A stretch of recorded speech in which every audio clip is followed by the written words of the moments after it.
네, 제천 시민 여러분, 또 단양 구민 여러분 안녕하세요. 오늘 그 권석창 당선자님이 오늘 또 단양군 업무보고에 참석차 오셨는데, 요즘 그 이슈가 되는 이제 국립철도박물관 관련해서 참 그 많은 말이 있습니다.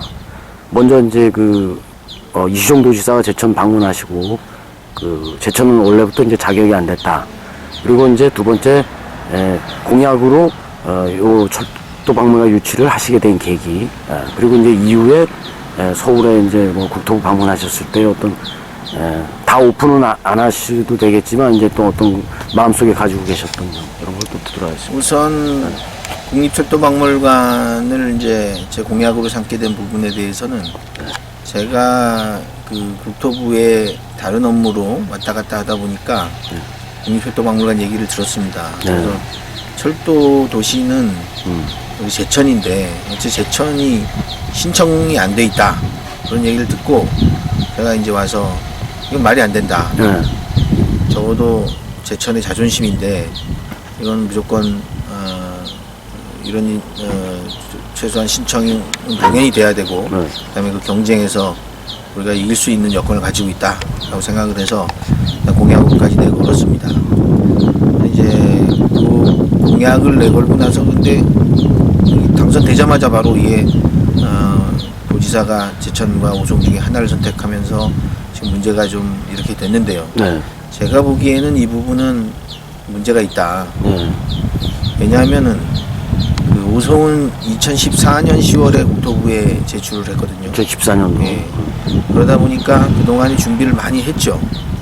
우리 같은 경우는 제가 공약으로 걸었지만 제천시에서는 이거를 협조를 하게 되면은 새누리당을 돕는다 이런 문제가 생긴다 보니까 14일까지는 전혀 4월 13일까지 준비를 하지 않았죠. 그런데 이걸 20일까지 평가를 완료해라 쉽게 얘기해서 준비할 시간을 안 줬다는 겁니다. 이게 뭐 떨어졌다고 이런 얘기를 하는 게 아니고 이거는 공정한 평가가 아니었다. 절차상 하자가 있다. 저는 이제 이렇게 보고 있고요. 그리고 사석에서도 여러 군데서 들었는데 이미 평가는 정해놓고 하는 평가다. 이렇게들 얘기하는 걸 많이 들었습니다. 그래서 이 부분에 대해서는 적어도 좀 앞으로 바로잡지 않으면 안 되겠다. 이 평가가 끝났다고 해서 다 끝난 것이 아니고 저는 이걸 국토부에 강력 항의하고 이번 국정감사부터 철도박물관의 문제는 좀 크게 이슈화를 해야 되겠다 이런 생각을 합니다.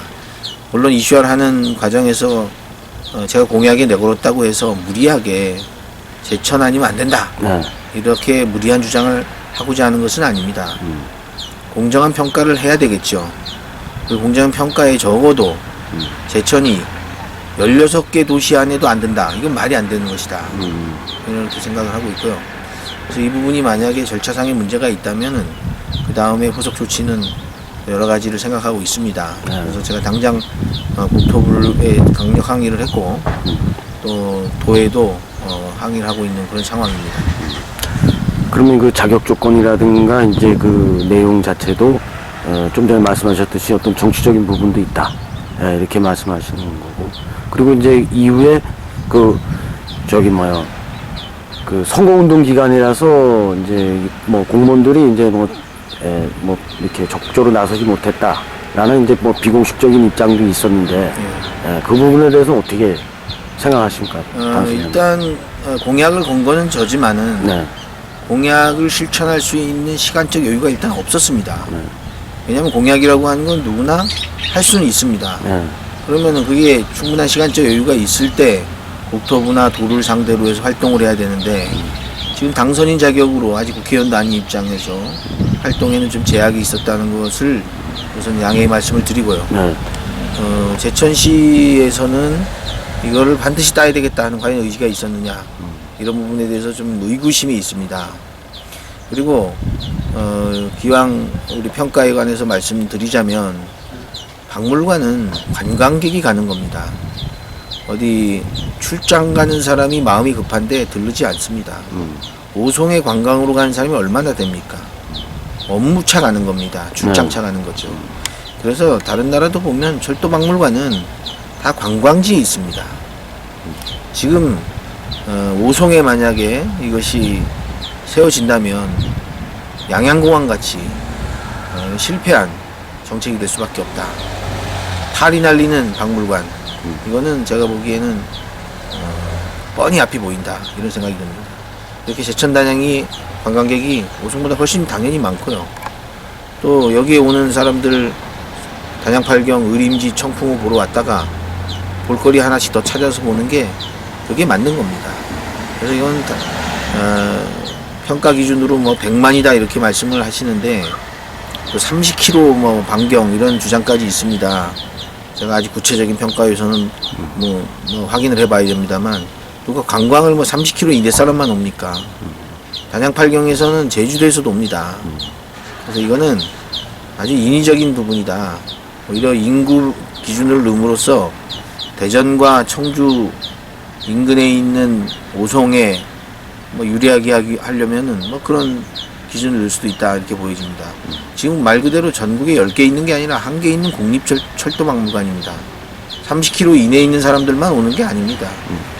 인구 기준부터가 잘못됐고요. 제가 항상 강조하는 거는 자동차 박물관, 미국의 유명한 포드 자동차 박물관이 뉴욕이나 시카고에 있지 않습니다. 인구 30만도 안 되는 디어본이라는 도시에 있습니다. 근데 거기를 많이 갑니다. 왜? 포드 자동차가 좀 출발한 곳입니다. 오송에 무슨 철도 역사가 어디 있습니까? 제천에는 철도 종사자만, 현재 종사자만 1000명이 넘습니다. 철도 출신의 은퇴자들만 수천 명이 살고 있습니다, 현재. 이분들이 철도에 대한 애착이 있습니다. 철도를 사랑하는 사람들입니다. 그분들은 다 한두 번씩 방문할 겁니다. 이 철도로 인해서 발전한 도시, 이것이 제천입니다. 다른 도시들이 여기보다 더 좋은 게 많이 있을 겁니다. 그렇지만은 우리가 뭐 영주나 조치원에 비해서 뭐 평가가 밀린다, 뭐 그것도 우리는 뭐 이해할 만합니다. 오송이 무슨 철도와 무슨 관련이 있습니까? 제천만이 오송에 비해서는 제천이 훨씬 더 역사성과 상징성, 그리고 스토리텔링이 가능한 지역입니다. 그래서 저는 이거는 뭐 말도 안 되는 평가다.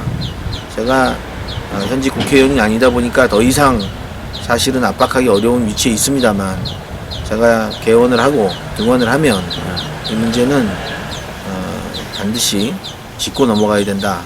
저는 그런 계획을 가지고 있습니다. 당 선생님, 또 마지막으로 이제 핵심 포인트 질문이 후보자 시절에 이제 아셔가지고 국토부에 올라가서 제천이 배제된 사실을 알고 서류를 올려라 해서 이제 오케이 사인을 받았지 않습니까? 그래서 이제 후보 공약에도 냈고, 그리고 나서 이후에 다시 국토부에서 도청의 단일화 한 곳을 추천해라라고 이렇게 거꾸로 공문이 내려왔나요? 어떻게? 네네. 그럼 왜 그런 건가요? 그게 이제 국토부에 확인을 해보니까 우리뿐만 아니라 한 대여섯 개 시도가 다른 시도도 제출을 해서 그걸 이제 전부 한 군데씩 내라. 이렇게 한 국토부의 입장을 확인했고요. 그 부분에서는 뭐 저도 그 부분도 별로 석연치 않습니다. 왜냐하면 그거를 처음에 자기들이 잘못 받아놓고 처음부터 받지 말았어야 되지. 그러면 그걸 가지고 도보고 정리하라라고 하면서 사실상 먼저 낸 도시, 그것이 유리할 줄 뻔히 알면서도 그거를 도에다가 입장 정리하라라고 하는 것은 그건 좀 문제가 있다. 애초부터 제천을 배제했던 충북도가 제천에 어떤 가점을 줄 리가 없고, 차라리 민간 평가기관 도를 배제한 주관기관 자체를 철도기술연구원이나 교통연구원이나 외부 기관에다가 평가를 시켜야지. 평가를 제출한 기관이 도인데 애초부터 제천을 주지 않기 위해서 협의도 하지 않고 오송을 제출한 그 도에다가 다시 평가하라. 이거는 고양이 앞에 생선을 물린 격이다. 이게 자체가 문제가 있다. 치밀하지 않고 여러 가지 문제점을 예상하지 않은 행정이었고, 어떻게 보면은 제천 시민을 무시한 처사다. 그래서 이거는 제가 지금 얘기하는 것뿐만 아니라 제천 시민들이 이걸 다 알고 있습니다. 제가 공약을 걸었는데도 저에 대한 비판보다 많은 분들이 잘 찾아냈고 네.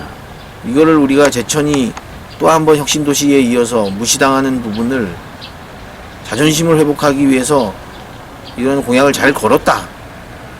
그리고 공약을 실천할 수 있는 시간조차도 없이 또다시 제천 시민을 무시한 그런 무시하고 우롱한 그런 행정이었다. 이렇게 다 알고 있습니다. 그래서 제가 지금 이걸 막 뭐 문제를 제기하는 게 아니라 시민들이 지금 들고 일어났잖아요. 시민들이 이제 더 이상 당할 수 없다. 이 정도의 입장이니까 제가 마치 뭐 시민들한테 제 공약을 못하게 됐으니 좀 도와달라 이런 입장이 하나도 아니었습니다. 제 입장을 처음 밝히는 거잖아요. 네. 조용히 하고 있었습니다. 시민들이 지금 들고 일어섰습니다.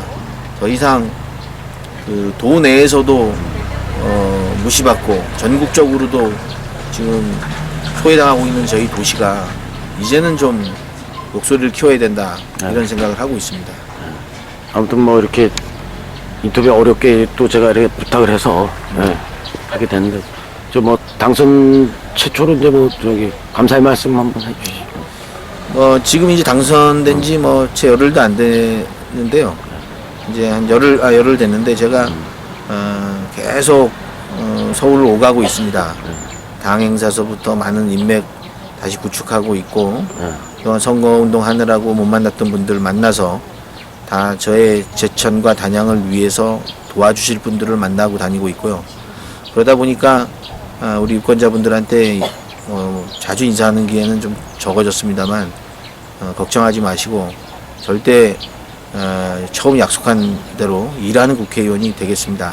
열심히 일해서 제천이 자랑스러워하는 그리고 이 제천을 항상 대변하고 단양을 항상 대변하는 그런 정치인으로 성장하겠습니다.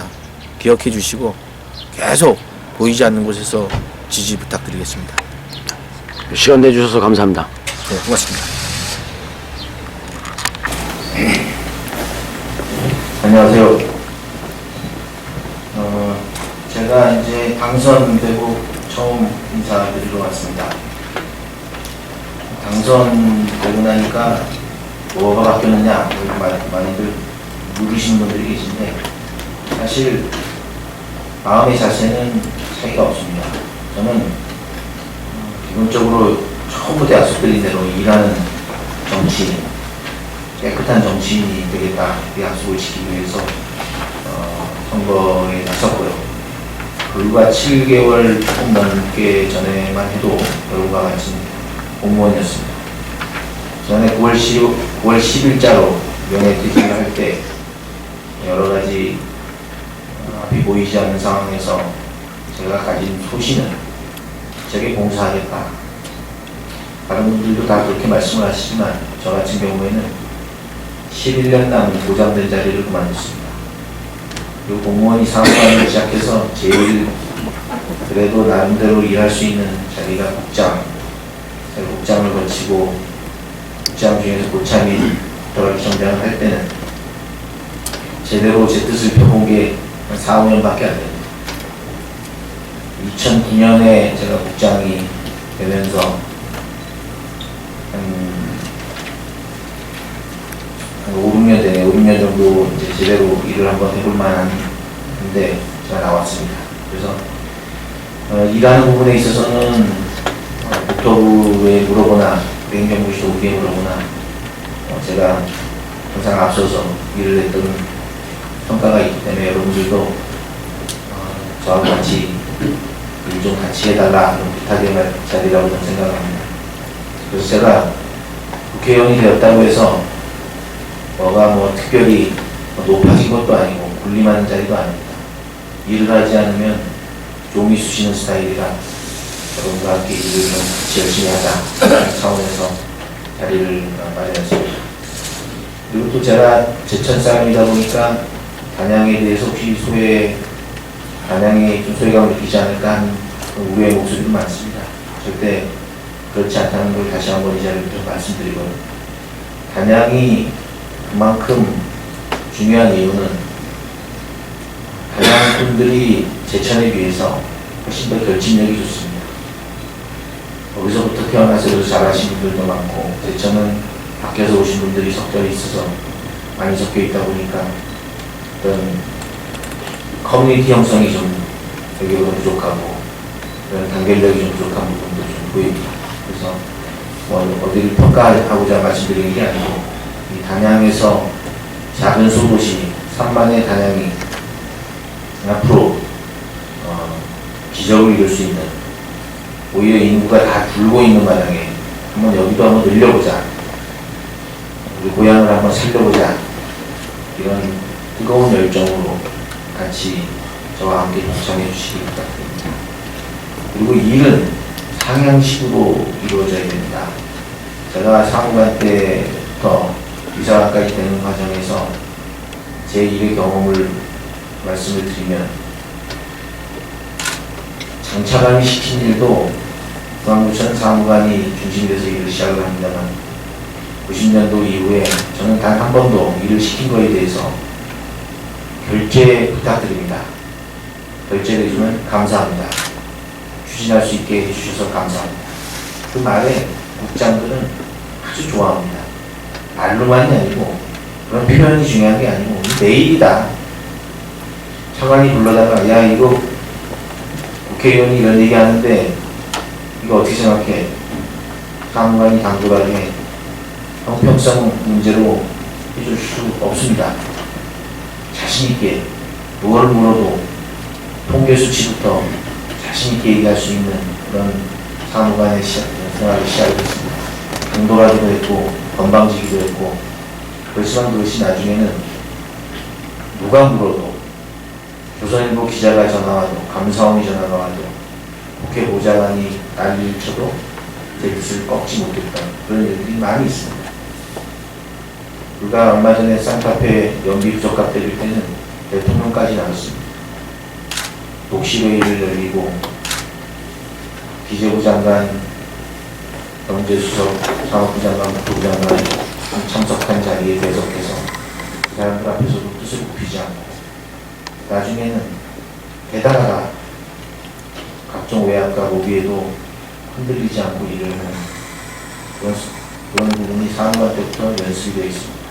제 자랑하려고 하는 게 아니고 여기 계신 분들이 저한테 문자를 보내고 이런 일 좀 할 수 있도록 도와주십시오. 계급장 걸어준 거는 이런 일 도와달라고 문자 드린 겁니다. 전화해서 내 국회의원하고 얘기했다, 국회의원하고 개인적으로 안다, 이거 자랑할 시간 없습니다. 제가 응답을 안 한다면 아마 바빠서 그런 것일 거고, 틀림없이 이게 일과 관련된 거는 5분 내로 제가 전화드릴 겁니다. 누구한테 전화를 하는 것이 좋은지, 그 열정과 그 일에 관한 저의 노하우는 여러분들이 앞으로 가시면서 같이 공감을 해야 됩니다. 다시 한번 부탁드리겠습니다. 지금 위기의 상황입니다. 대천단양이 그동안 많이 소외됐습니다. 국토부에서 제 국토위 간다고 했더니 지금 가장 긴장하는 상태, 누가 오는 걸 제일 걱정하고 반기면서 걱정하느냐, 저입니다. 제가 그 정도로 여러분들에게 한편으로는 도움도 줄 수 있고, 또 일하는 사람과 일하지 않는 사람에 대한 구분을 할 수 있는 사람, 여러분들이 다시 한번 부탁 말씀을 드립니다. 문자 주시고 일 많이 시켜주시는 분들 저도 보답해 드리겠습니다. 그리고 돈을 자기 돈, 예산을 자기 돈처럼 쓰는 마음으로 해주셔서 우리 지역이 이제는 이대로 가서는 안 된다. 아무리 발버둥 쳐도 지금 될까 말까 하는 마당에 평소와 같은 마음을 가지고 있어서는 인구 3만 도시 2만으로 될 수 있습니다. 제천도 마찬가지입니다. 인구 10만으로 떨어질 수 있는 위기에 놓여 있습니다. 도시의 발전 방향을 보면 거점 도시 중심으로 형성이 되고 있는 전반적인 경향이 있습니다. 거점 도시는 원주와 충주는 거점 도시가 되어서 인구가 늘고 있습니다. 제천이 과거에는 정선, 태백, 영월, 단양 거점 도시였습니다. 거점도시 기능을 잃고 있습니다. 안양은 제천에 비해서 거점도시는 되지 못할지언정 지금보다 인구가 줄어서 다른 도시의 부속도시로 전락되는 일은 없어야 될 것입니다. 이제 그런 위기감을 가지고 동참해 주시고 오늘 해주시는 말씀 하나하나가 제가 바로 끝나는 대로 전화하면서 일을 해야 되는 그런 건설적인 그런 회의가 되었습니다. 이상으로 이상 말씀 마치겠습니다. 감사합니다.